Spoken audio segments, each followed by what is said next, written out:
Now अब हम लोग तीसरा मेथड पढ़ेंगे। मेथड कौन सा method? Algebraic methods of solving system of linear equation in two variables.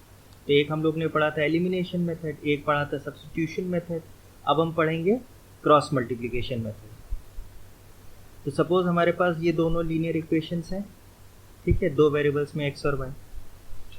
अब क्रॉस मल्टीप्लिकेशन मेथड का बिल्कुल मेथड फिक्स है, इसको अगर हम लोग यूज करें तो इसमें एक सेट पैटर्न से सॉल्व करते हैं और वो पैटर्न सेम रहेगा हमारा। तो स्टेप 1 क्या है? Bring all the terms to the left side. सारी टर्म्स को लेफ्ट साइड लाइए, मतलब अगर कांस्टेंट भी है तो उसको लेफ्ट साइड पे लाइए, सारी टर्म्स एक तरफ लाइए। तो क्या हो जाएगा? a1x plus b1y plus c1। अब जैसे अगर हम पहले ही से लेके चलते हैं कि ये प्लस c1 इक्वल्स टू 0 है और यहाँ पे प्लस c2 इक्वल्स टू 0 है। नहीं है तो bring all the terms to the left side. तो पहला स्टेप क्या है? Bring all the terms on the left hand side. ये स्टेप 1 है। अगर है तो कोई बात नहीं है तो हमें करना है। अब हम a1 की वैल्यू लिख लेंगे, a2 की वैल्यू लिख लेंगे, b1 की वैल्यू लिख लेंगे, b2 की वैल्यू लिख लेंगे, c1 की वैल्यू लिख लेंगे और c2 की वैल्यू लिख लेंगे, मतलब विद साइन। x का कोफिशिएंट क्या है? a1 है, y का कोफिशिएंट b1 है, कांस्टेंट पार्ट c1 है। इसी तरह x का कोफिशिएंट a2 है, y का कोफिशिएंट b2 है, कांस्टेंट पार्ट c2 है। उसके बाद हम एक चार्ट बनाते हैं। क्या बनाएंगे? x is equal to y is equal to 1। ये सेट फॉर्मेट है। सारे क्वेश्चन हम अगर रूल ऑफ क्रॉस मल्टीप्लिकेशन से कहा जाए, क्रॉस मल्टीप्लिकेशन मेथड, तो यही स्टेप्स हम फॉलो करेंगे। अब हम क्या करेंगे? सबसे इंपॉर्टेंट स्टेप, थर्ड स्टेप, हम कैसे लिखेंगे?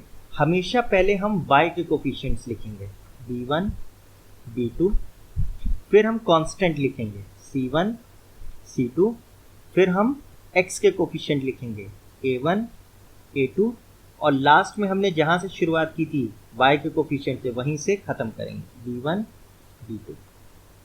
तो एक तरीके से हम क्या कर रहे हैं? y के कोफिशिएंट से स्टार्ट किया, कांस्टेंट लिखा, फिर x के कोफिशिएंट पे गए और फिर वापस y के कोफिशिएंट पे आ गए। स्टार्ट कहां से करना है? y के कोफिशिएंट से, फिर कांस्टेंट टर्म्स, फिर कोफिशिएंट्स ऑफ x और फिर y के कोफिशिएंट। तो x के नीचे कौन सा पार्ट आएगा? x के नीचे आएगा ये वाला पार्ट, जो हमारा ये वाला पार्ट, दिस पार्ट। ये पार्ट हम x के नीचे लिखेंगे। और कैसे लिखेंगे? b1 इंटू c2, b1 को c2 से मल्टीप्लाई कीजिए, माइनस b2 को c1 से मल्टीप्लाई कीजिए। मतलब हम क्या कह रहे हैं कि x के नीचे क्या हिस्सा आएगा? b1 इंटू c2, मतलब इसको इससे मल्टीप्लाई कीजिए, फिर माइनस इसको इससे मल्टीप्लाई कीजिए। ये क्या हो गया? b2 c1। नेक्स्ट हम कौन सा पार्ट लेंगे? ये वाला पार्ट लेंगे। ये हमारा पार्ट होगा ये वाला। इसमें भी हमें वही प्रोसेस करना है, this into this minus this into this, मतलब c1 a2, c1 को a2 से मल्टीप्लाई करेंगे, माइनस c2 को a1 से मल्टीप्लाई करेंगे, c2 a1। और जो लास्ट वाला पार्ट है वो क्या है? जो लास्ट ये वाला पार्ट, इसमें भी वही a1 b2 करेंगे माइनस a2 b1 करेंगे, मतलब a1 को b2 से मल्टीप्लाई करेंगे माइनस a2 को b1 से करेंगे। दैट मीन्स ये चीज करेंगे, a1 b2 और a2 b। इंपॉर्टेंट चीज ये है कि हमें ये कैसे लिखना है। सबसे पहले y के कोफिशिएंट्स, फिर कांस्टेंट, फिर x के कोफिशिएंट, फिर b, फिर y के कोफिशिएंट्स, और ये चीज फॉलो करनी है। अब हम x की वैल्यू कैसे निकालेंगे? लास्ट स्टेप, इसको इससे इक्वेट कर देंगे, मतलब हम क्या करेंगे, we'll equate this part to this part. तो क्या आएगा, x1 upon b1c2 minus b2c1 is equal to 1 upon a1b2 minus a2b1। Cross multiply कर देंगे यहाँ पे, ये क्या आ जाएगा, x is equal to b1c2 minus b2c1 whole divided by a1b2 minus a2b1। x की वैल्यू ये आ गई। y की वैल्यू कैसे निकालेंगे, इस पोर्शन को इससे इक्वेट कर देंगे, मतलब y upon c1a2 minus c2a1 is equal to 1 upon a1b2 minus a2b1। और कैसे y की वैल्यू निकालेंगे, इसको इस तरफ ट्रांसफर करेंगे, तो y क्या आएगा, c1a2 minus c2a1 upon a1b2 minus a2b1। अब इसमें हमें याद कुछ नहीं करना है, हमको याद कुछ नहीं करना है इसमें, हमको ये बस ये प्रोसेस फॉलो करना है। बस जैसे जैसे ये प्रोसेस कह रहा है वैसे वैसे हम करते चले जाएंगे। स्टेप 1, सारी टर्म्स को एक तरफ लाइए, a1 a2 b1 b2 c1 c2 की वैल्यू लिख लीजिए। फिर क्या स्ट्रक्चर बनाना है, b1 b2 मतलब y का कोफिशिएंट पहले लिखिए, फिर कांस्टेंट टर्म लिखिए, फिर x के कोफिशिएंट लिखिए और फिर y के कोफिशिएंट से खत्म करिए। फिर x is equal to y is equal to 1 और डैश लगा लीजिए। x के नीचे क्या आएगा, पहले 4 टर्म्स, उनमें क्रॉस मल्टीप्लिकेशन करके b1c2 माइनस b2c1। y के नीचे क्या आएगा, उसके बाद के 4 terms c1a2 minus c2a1। Method of cross multiplication देखिए, क्रॉस और मल्टीप्लिकेशन हो रहा है, क्रॉस मल्टीप्लिकेशन हो रहा है। और लास्ट में 1 के नीचे क्या आएगा, लास्ट की 4 terms a1 a2 b1 b2 मतलब a1 b2 को मल्टीप्लाई करेंगे, a2 b1 को मल्टीप्लाई करेंगे और माइनस करेंगे। और लास्ट स्टेप क्या होगा, ये पहली टर्म को लास्ट टर्म से इक्वेट कर देंगे, उससे x आ जाएगा, और सेकेंड टर्म और थर्ड टर्म को इक्वेट करके y आ जाएगा। ठीक है, तो इसको अब हम जरा अप्लाई करके देखते हैं।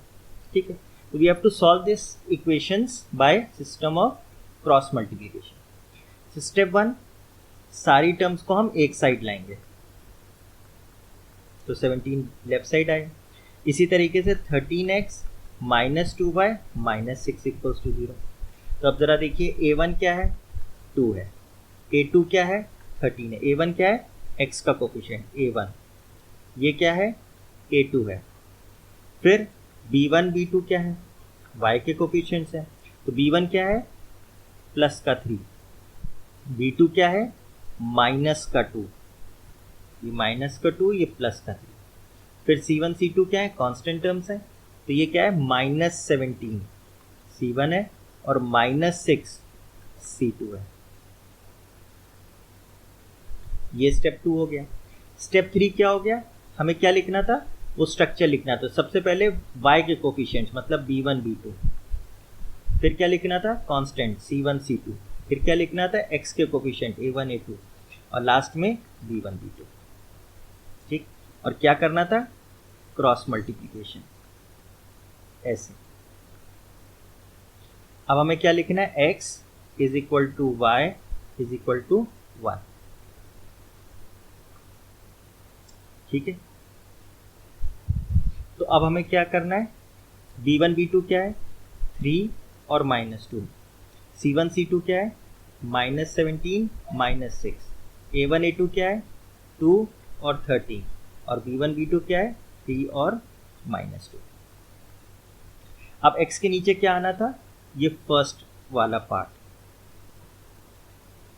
क्रॉस मल्टीप्लाई करना है, तो 3 into minus 6 minus 18 minus of minus 2 into minus 17, तो प्लस का 34 हो गया।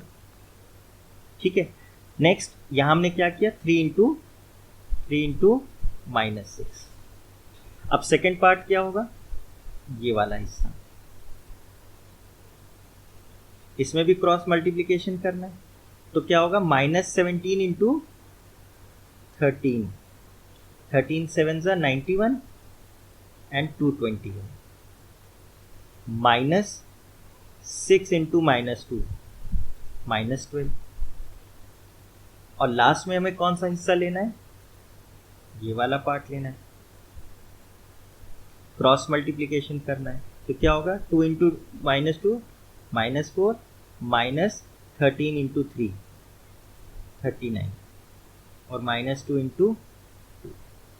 बस अब हमें क्या करना है, सिंप्लीफाई कर देना है। x is equal to minus का 52 is equal to y upon minus का 221 और प्लस का 12 यानी माइनस का 209 और ये क्या हो गया 1 अपॉन -43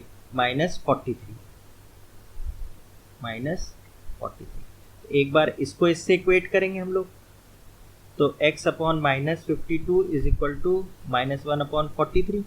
तो क्रॉस मल्टीप्लाई करेंगे तो x क्या आ जाएगा, -52 इंटू -1 प्लस 52 अपॉन 43। इसी तरह एक बार हम इसको इक्वेट करेंगे तो क्या आएगा, y upon -209 is equal to -1 upon 43। Cross करेंगे तो क्या होगा, y is equal to minus minus plus 209 upon 43। ठीक है, ठीक है। तो ये हमारा क्या आ जाएगा, ये आंसर हो गया, x is 52/43 and y is 209 upon 43। ये क्या है, ये x और y की वो वैल्यूज हैं या ये वो सोल्यूशन है जो हमारी दोनों इक्वेशंस को साइमल्टेनियसली सेटिस्फाई करेगा। अब आंसर थोड़ा सा बड़ा ऑकवर्ड सा आ रहा है, इसको हम चाहें तो क्रॉस चेक भी कर सकते हैं, ठीक है, बट मेथड हमारा यही रहेगा। इसमें हमको कोई भी चेंजेस नहीं करने, कोई दिमाग नहीं लगाना, एक सेट पैटर्न है उसको बस हमें फॉलो करना है। सारी टर्म्स को लेफ्ट साइड लाइए, a1 a2 b1 b2 c1 c2 निकालिए। ये स्ट्रक्चर याद रखना है, पहले y के कोफिशिएंट्स, फिर कांस्टेंट, फिर ये y के कोफिशिएंट्स हैं, फिर कांस्टेंट टर्म्स हैं, फिर x के कोफिशिएंट्स हैं और फिर y के कोफिशिएंट्स, इसी फॉर्म में लिखना है। और फिर x के नीचे ये वाला ब्लॉक आएगा, y के नीचे ये वाला ब्लॉक आएगा और कांस्टेंट के नीचे ये वाला ब्लॉक आएगा। और x is equal to y is equal to 1 करके क्रॉस मल्टीप्लिकेशन यूज करके सॉल्व कर देंगे, और एक बार x को कांस्टेंट टर्म से इक्वेट कर देंगे और एक बार y को कर देंगे।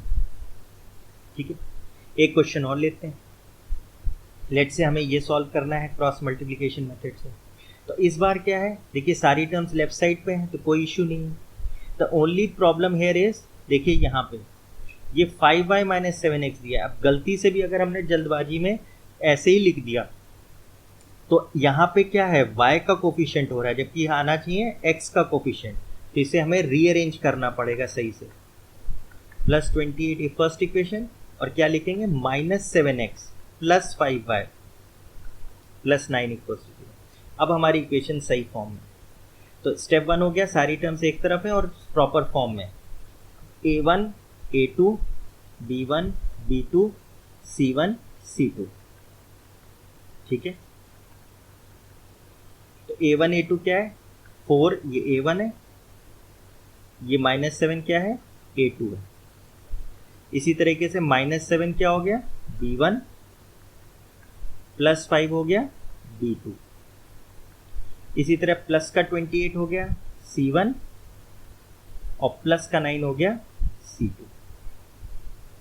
बस अब हमें अपना स्ट्रक्चर याद रखना है, b1 b2 c1 c2 a1 a2 b1 b2, उसी फॉर्म में लिख दीजिए। -7 5 28 9 4 -7 -7 5। ठीक, अब क्या है, x is equal to y is equal to 1 और अपॉन में बस हमको क्या ध्यान रखना है, क्रॉस मल्टीप्लिकेशन। तो x के नीचे ये ब्लॉक आएगा, this into this minus this into this, तो -7 into 9 is -63 -28 into 5 is 140। Next जब y की बारी आएगी तो ये वाला ब्लॉक लिखेंगे हम लोग, this into this minus this into this, तो 28 इंटू 7 क्या होगा, 196 माइनस का माइनस 4 9 जा 36, और लास्ट ब्लॉक में क्या आएगा, ये वाला पार्ट, तो 4 5 जा 20 और -7 इंटू -7 इज +49, यानी -40। एक्स के नीचे क्या आया -206, वाई के नीचे क्या आया -36 इंटू दिस 232, और वाई 1 के नीचे क्या आया माइनस का 29। तो एक बार x को इससे इक्वेट कर दीजिए, एक बार y को इससे इक्वेट कर दीजिए। तो x अपॉन -206 इज -1/29। तो इक्वेट करेंगे तो ये इधर गया, तो x क्या हो गया माइनस माइनस प्लस 209/29, सॉरी 206, और यहाँ पे y क्या हो जाएगा y अपॉन -232 इज -1/29। तो क्रॉस करेंगे तो क्या होगा माइनस माइनस प्लस 232/29। ठीक है, तो हमारा क्या आंसर आएगा? कुछ कैंसिल हो रहा है, किसी से जा रहा है 7963, लग तो नहीं रहा ही जा रहा है किसी से 29, ये किसी से जाएगा 8 9 72, यस ये 8 से जा रहा है, तो y तो हमारा क्या आ गया 8 आ गया।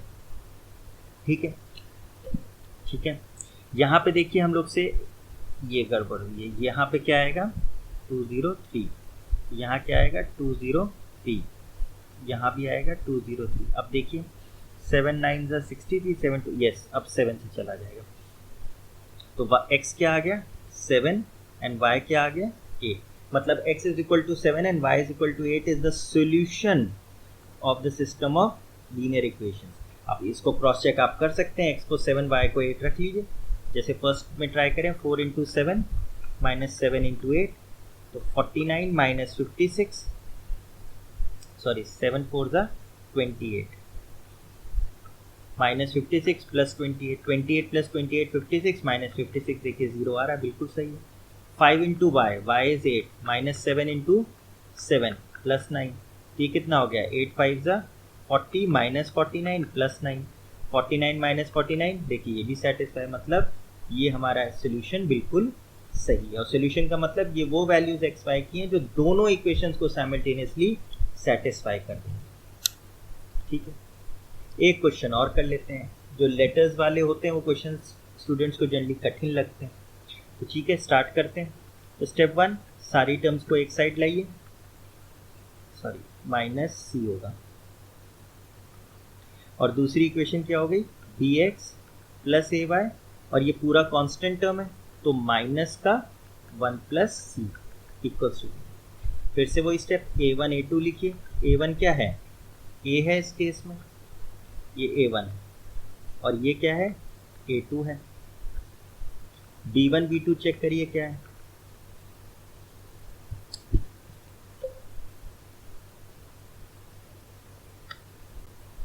तो b1 b2 के लिए चेक करिए, ये b1 है और ये b2 है, ये हो गया b और ये हो गया a। अब c1 c2 चेक कर लीजिए, c1 क्या है माइनस सी और c2 क्या है माइनस 1 प्लस सी। साइंस का बहुत हमें ध्यान रखना है, ये c2 है ये c1 है। अब हमें नेक्स्ट स्टेप क्या करना है, b1 b2 c1 c2 a1 a2 और b1 b2 लिखना है। तो b1 b2 क्या है ba, c1 c2 क्या है माइनस सी माइनस 1 प्लस सी, a1 a2 क्या है ab और b1 b2 क्या है ba। फिर हमें क्या लिखना है x y और 1, और डिनोमिनेटर में क्या आएंगे, डिनोमिनेटर में हमारी क्या टर्म्स आएंगी, x के नीचे क्या आएगा ये पोर्शन, क्रॉस मल्टीप्लाई करेंगे हम, तो minus 1 plus c into b minus c into ए क्या हो जाएगा माइनस ए सी। जब हम y के नीचे लिखेंगे तो ये पोर्शन लिखेंगे, क्रॉस मल्टीप्लाई करिए, minus c into b minus B c, minus 1 plus c into a with negative sign, तो a times 1 plus c with a negative sign. और जब हम कांस्टेंट के नीचे लिखेंगे तो ये पोर्शन लिखेंगे, क्रॉस मल्टीप्लाई करेंगे तो a into a is a square minus b into b is b square. ठीक है, अब इसे सिंप्लीफाई कर लीजिए, t माइनस माइनस प्लस हो गया, A C minus B minus B C, और यहाँ y क्या है, ये माइनस माइनस प्लस हो गया तो a plus a C minus B C, और यहाँ क्या है, a square minus b square. तो एक बार इसको इससे इक्वेट कर देंगे और एक बार इसको इससे इक्वेट कर देंगे, तो x क्या आ गया, जब क्रॉस करेंगे तो क्या आ जाएगा, a C minus B c upon a square minus b square, और y क्या आ जाएगा, a plus a C minus B c upon a square minus b square. ठीक है, इसको आप चाहो और सिंप्लीफाई कर लो, c common a minus b upon a square minus b square, ये x हो गया, और y क्या हो गया, a plus c common a minus b upon a square minus b square. तो प्रोसेस हमारा वही रहेगा। इस मेथड की इस खासियत क्या है कि इसमें आपको सोचना नहीं है, इसमें एक सेट प्रोसीजर फॉलो करना है, आपका आंसर निकल जाएगा, अनलाइक एलिमिनेशन और सब्स्टिट्यूशन जिसमें आपको थोड़ा सा सोचना पड़ता है। तो आई होप आपको क्रॉस मल्टीप्लिकेशन मेथड समझ में आ गया है।